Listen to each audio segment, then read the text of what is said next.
ខ្សែទី75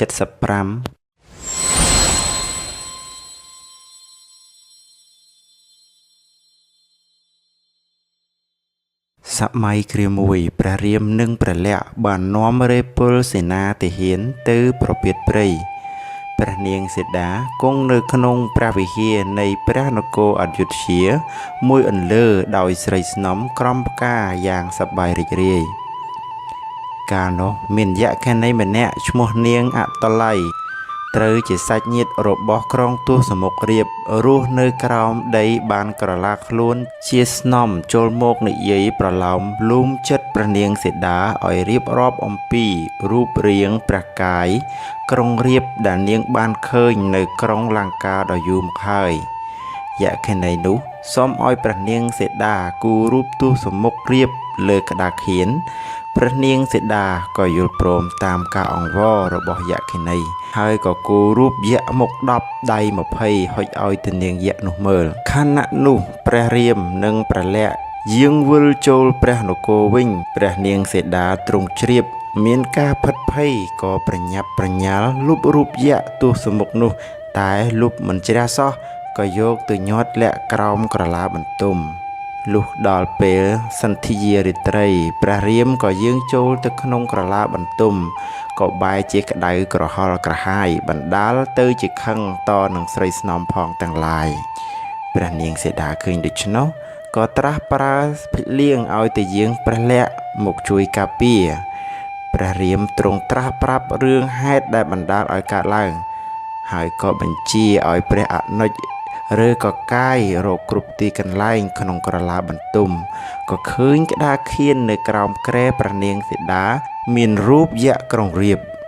ឃើញដូច្នោះព្រះរាមក៏ទ្រង់ខ្ញាល់ជេរប្រមាថយ៉ាងខ្លាំងនឹងព្រះនាងសីតា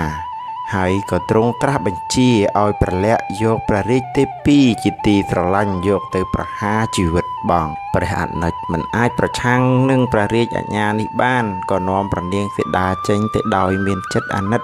ព្រះរាជទេពីដោយទ្រង់មានគភផងតែព្រះនាងសីតាបែរជាពោលព្រះសុវណ្ណីបញ្ជោះបន្សោកធ្វើឲ្យព្រះលក្សណ៍ខឹងជាខ្លាំងព្រះលក្សណ៍ក៏លើកព្រះខ័នប្រហារព្រះរាជទេពីក៏ប៉ុន្តែ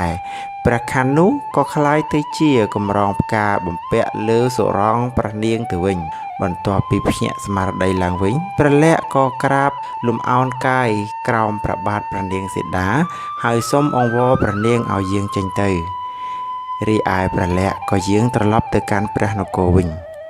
លុះដល់ពាក់កណ្ដាលផ្លូវព្រះអង្គបានជួបនឹងសត្វជ្រាយមួយ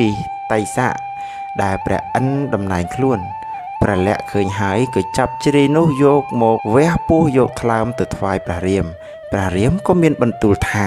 ថ្លើមនាងសីតាអីក៏អាក្រក់ដល់ម្លឹងក្រោយពីព្រះលក្សណ៍ដោះលែងហើយព្រះនាងសីតាក៏យាងតែមួយអង្គឯងទៅកាត់ព្រៃព្រឹក្សាពោពោះគ្រប់ខែផងព្រះឥន្ទកោសីទ្រង់ទតយល់នៅទុក្ខលំបាកនៃនាងសីតា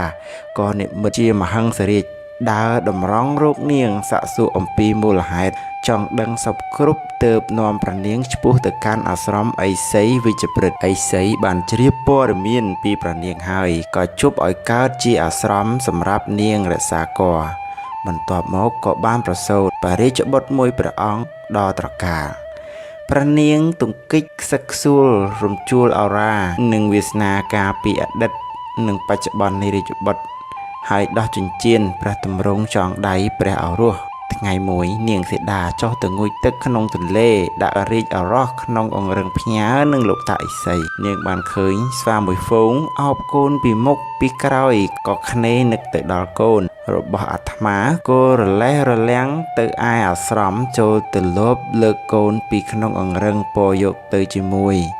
ខណៈនោះលោកតាឥសីកំពុងធ្មេចភ្នែកភាវនាធម៌កាលបើទ្រង់បើកប្រណេតឡើងស្រាប់តែពុំឃើញចៅក៏ផិតភ័យរន្ធត់រត់រកគ្រប់ទិសទីជុំវិញអាស្រមក៏ពុំឃើញដើម្បីកុំឲ្យនាងសីតាព្រួយចិត្តនិងស្ដីបន្ទោសលោកតាក៏ជប់បានកូនខ្ចីមួយដាក់ក្នុងអង្រឹងជំនួសលុះត្រឡប់មកពីទន្លេនាងសីតាពោកូនជាប់នៅក្នុងដៃឥសីឃើញក៏បន្ទោសនាងសីតាដែលមកយកកូនទៅពុំបានប្រាប់